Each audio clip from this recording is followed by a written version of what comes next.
Captain Vijayakanth அவர்கள் மறைந்து விட்டார் என்ற செய்தி என்னை மிகப்பெரிய துயரத்திற்கும் அதிர்ச்சிக்கும் ஆளாக்கியிருக்கிறது.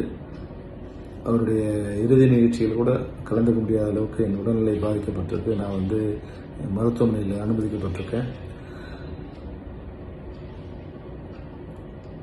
அந்த நிகழ்ச்சியை டிவியில் பார்க்கறது கூட டாக்டர்ஸ் என்னை பர்மிட் பண்ணல. அது பார்க்கும்போது பிளட் ப்ரெஷர் ரொம்ப இன்க்ரீஸ் ஆகும் சொல்லி அதை டிவியில் டிஸ்கனெக்ட் பண்ணிட்டாங்க.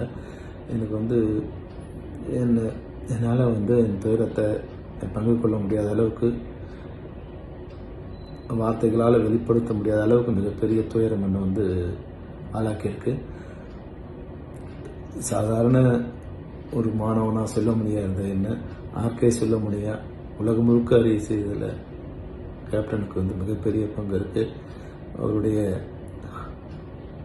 மனசை, அவரோட நான் பழகிய நாட்களை சொல்லணும்னா நாள் கணக்கில், மாத கணக்கில், வருட கணக்கில் சொல்லலாம். அவ்வளோ மிகச்சிறந்த மாமனிதர் விஜயராஜுங்கிற ஒரு சிறந்த மனிதரை, விஜயகாந்துங்கிற ஒரு நல்ல நடிகரை, கேப்டனுங்கிற ஒரு உன்னதமான தலைவனை இந்த தமிழகம் இழந்துடுச்சு. அந்த இழப்பு நிச்சயம் காலம் நமக்கு உணர்த்தும். அது எவ்வளோ பெரிய இழப்பு, எவ்வளோ பெரிய நல்ல மனிதரை நம்ம இழந்திருக்கோம் அப்படிங்கிறத காலம் நமக்கு உணர்த்தும்.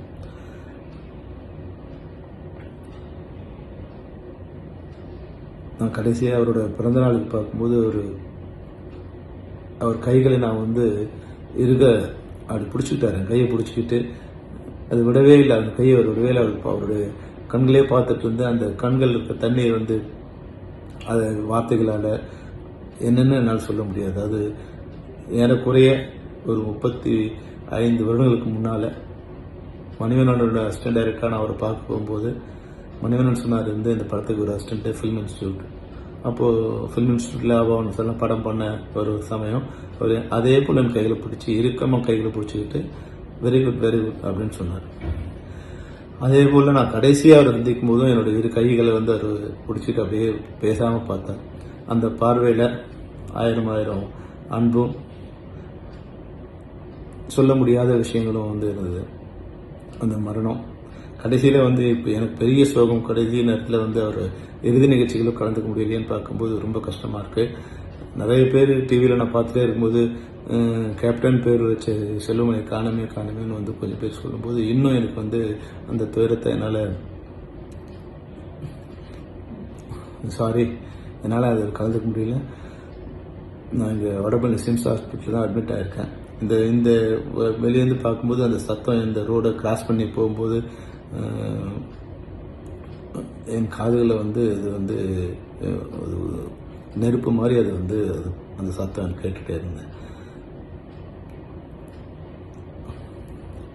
அவருடைய மகன்கள் சண்முக பாண்டியனுக்கும், பிரபாகரனுக்கும், மனைவர் பிரேமாத அம்மாவுக்கும், கட்சி நிர்வாகிகளுக்கும், அவங்க அனைவருக்கும் என்னுடைய துயரத்தை நான் அவங்களோட பகிர்ந்துக்கிறேன்.